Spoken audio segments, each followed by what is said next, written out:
देखिए जी, मैं इस वक्त मैं बताता चलूँ 1968 में का ये 1968 का कायद आज़म म्यूज़ियम है, जो कि उस वक्त इसकी तामीर हुई थी।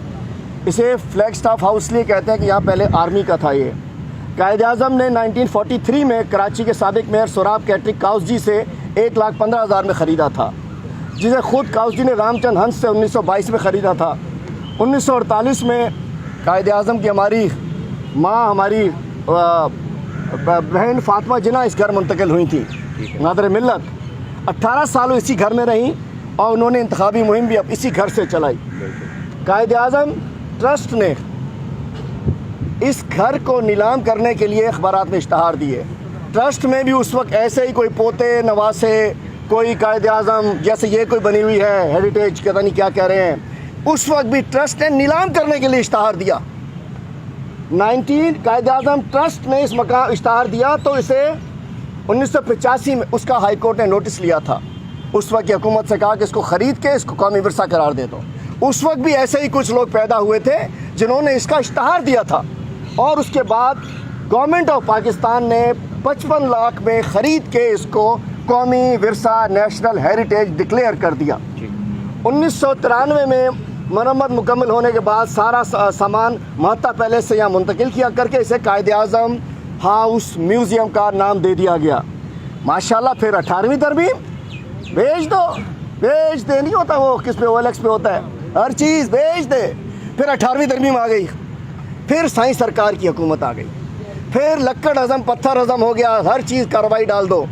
और वो जो कायद आज़म हाउस था, जो कायद आज़म का घर था, ये पीछे मेरे जरदारी हाउस है। मुझे लगता है कि इसको जरदारी हाउस की एनेक्सी बनाने की साजिश कर दी गई है। आप कहिएगा, बिल्कुल I am taking this point. Apprehension है, जैसे अब्दुल्ला शाह आइकॉन टावर, अब्दुल्ला शाह गाजी के मज़ार का हिस्सा बेच दिया इन्होंने। अब्दुल्ला शाह गाजी का मज़ार बिक सकता है, इधर ये खोद सकते हैं इसको, कह रहे हैं खोदेंगे भाई, ठीक है।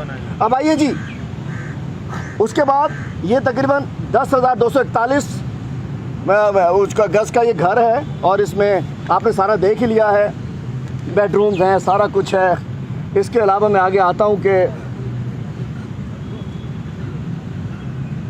अब उसके बाद सिचुएशन ये है कि ये 1994 के एक्ट की खिलाफ वर्जी है। सकाफती विरसे के अंदर किसी किस्म की रद्द बदल नहीं हो सकती। 19 ये कौमी विरसा है, इसकी हमने हिफाजत करनी है। और उसके बाद हुआ ये है कि पिछले साल और इस साल इन्होंने एक MOU साइन किया है, और उस फरवरी 2021 को दो पार्टीज़ के दरमियान MOU साइन हुआ है, जिसमें वाज़े लिखा हुआ है कि यहाँ किसी किस्म की कारोबारी सरगर्मी नहीं हो सकती है। उसके बाद लियाकत मर्चेंट साहब जो Jinnah society and administrative state of Quaid Azam, इसके चेयरमैन है शायद इकराम सहगल साहब हैं, अकबर लगारी।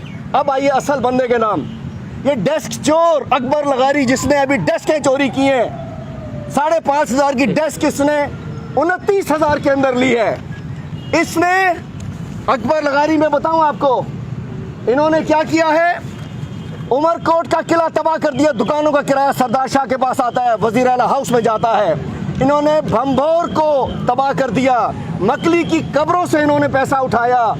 मोहनजो दाड़ो में आपने देखा कि सिंध की सकाफत को इन्होंने स्कर्ट और चड्डियाँ पहना दी, अजरक की इन्होंने।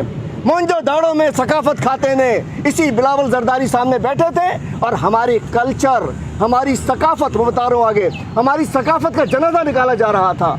इसी सेक्रेटरी आज कल भी वही है, कल्चर के सेक्रेटरी। इन्होंने भंभौर तबाह किया, मकली तबाह किया, उमरकोट का किला तबाह किया, और पिछले महीने पक्का किले का वो जो था, इन्होंने पक्का किले का दरवाज़ा भी तोड़ दिया।